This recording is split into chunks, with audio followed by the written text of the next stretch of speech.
আসসালামু আলাইকুম, সবাই কেমন আছেন? আশা করি ভালো আছেন। আমি আজকে তৈরি করব হচ্ছে প্যানকেক। আসলে আমি রেসিপি দিতে আসিনি বা কাউকে শেখাতে আসিনি, আমি তৈরি করছি, সেটাই আপনাদের সাথে শেয়ার করব। আমি আজকে একটু অরেঞ্জ ফ্লেভারে করব, যার কারণে এখানে অরেঞ্জ কালার বা অরেঞ্জ এসেন্সটা দিয়েছি। যাই হোক, তো দেখতেই পাচ্ছেন আমার সব কিছুই রেডি, কারণ এখানে আসলে শেখানোর কিছু নেই। এই যে আমার বেটারের থিকনেসটা। একদিন এক আপু প্রশ্ন করেছিল, আপু প্যানকেক বানাতে গেলে প্যানকেকটা যখন আমি দিই প্যানে, তখন অনেক ছড়িয়ে যায়, কেকটা পাতলা হয়ে যায়। সেক্ষেত্রে আমি বলবো যে আমার যে থিকনেসটা দেখলেন, এই সিস্টেমে যদি আপনি করেন তাহলে আমার মনে হয় অনেকটা ছড়িয়ে যাবে না বা পাতলা হয়ে যাবে না। আসলে প্যানকেক বেশি পাতলা হলেও মজা লাগে না, আবার বেশি ঘন হয়ে গেলেও সেটা একটু অন্যরকম আটা আটা লাগে বা শক্ত শক্ত লাগে খেতে। ঠিক এরকম থিকনেস যখন আপনি করবেন বেটারের, তখন দেখবেন যে প্যানকেকটা একদম সুন্দর আসছে। সত্য কথা বলতে প্যানকেক বানাতে পারে না এমন কেউ নাই।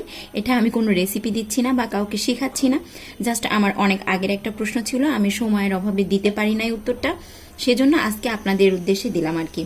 আমি আজকে আসলে একটু অরেঞ্জ কালার করেছি, আমার বাচ্চারা অরেঞ্জ ফ্লেভারের খেতে খুবই পছন্দ করে, যার কারণে আর কি। তো প্যানকেক আসলে পছন্দ করে না এমন কোনো বাচ্চা নেই, তাদের টিফিনে বলেন, বাসায় নাস্তায় বলেন, নিজেরাও কিন্তু খেতে অনেক ভালো লাগে। তো যাই হোক, এখানে তো আমি বসিয়ে দিয়েছি, এখন দেখার পালা। দেখেন আমার প্যানকেক কিন্তু ছড়িয়ে যায়নি, আমি যতটুকু দিয়েছি ঠিক সুন্দর একটা আকৃতি হয়েছে, একেবারে পাতলাও হবে না আবার একেবারে মোটাও হবে না, জাস্ট এরকম সুন্দর হবে। তো আমি যে থিকনেসটা আপনাদেরকে দেখালাম, এরকম থিকনেসে যদি আপনারা হচ্ছে প্যানকেকটা করেন, তাহলে আমার হয়তো যে প্রশ্নটা আপনাদের ছিল যে আপু ছড়িয়ে যায় কেন, সেটা ছড়াবে না। আসলে সত্য কথা বলতে চারিদিকে এত কেকের আর পুডিংয়ের হচ্ছে ভিডিও চলতেছে, কেক পুডিংয়ের ভিডিও দিতে আর ইচ্ছা করে না।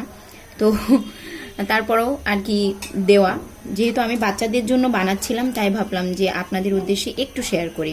আমার তাওয়াটা হয়তো একটু বেশি গরম হয়ে গেছে, তাই নিচে থেকে একটু বেশি, তবে আমার বড় মেয়ে খেতে খুবই পছন্দ করে একটু কড়া হলে আর কি। তো যাই হোক, যে যেমন পছন্দ করেন ঠিক ততটুকু কড়া করেই তৈরি করবেন। আমার বড় মেয়ে আবার নিচের দিক থেকে একটু কড়া কড়া হলে বেশি পছন্দ করে, আমি এজন্য একটু কড়াই তৈরি করে নিলাম। আর আমার তাওয়াটা যেহেতু একটু বেশি গরম হয়ে গেছে, সেক্ষেত্রে একটু বেশিই হয়ে গেছে। তো এরকম থিকনেস যদি রাখেন তাহলে হচ্ছে আপনার ইয়েটা সুন্দর হবে। আর এক আপু প্রশ্ন করেছিলেন, আপু কালারটা এভাবে কিভাবে আনেন? আপু এটা হচ্ছে ভ্যানিলা এসেন্সের সাথে আপনি একটু অরেঞ্জ ফ্লেভারটা দিবেন, যেটা লিকুইড, সেটা দিলেই আপনার হচ্ছে যে এই কালারটা চলে আসবে। আর কিচ্ছু না, কোনো ফ্লেভার নাই, কোনো এফেক্ট নেই, এটা কোনো হচ্ছে যে সোডা টাইপের কোনো কিছু না। আপনি এটা দিলেই হচ্ছে যে এই কালারটা চলে আসবে, আর কিছুই না। একটু ফ্লেভারটা অরেঞ্জি অরেঞ্জি আসবে, বাচ্চারা খেতে তাতে করে আরও বেশি পছন্দ করবে, এটাই আর কি, তাছাড়া আর কিছুই না। যাই হোক, আজকে এই পর্যন্তই, ভিডিওটা বেশি লং হয়ে যাচ্ছে। ভালো থাকবেন সবাই, আল্লাহ হাফেজ সবাইকে।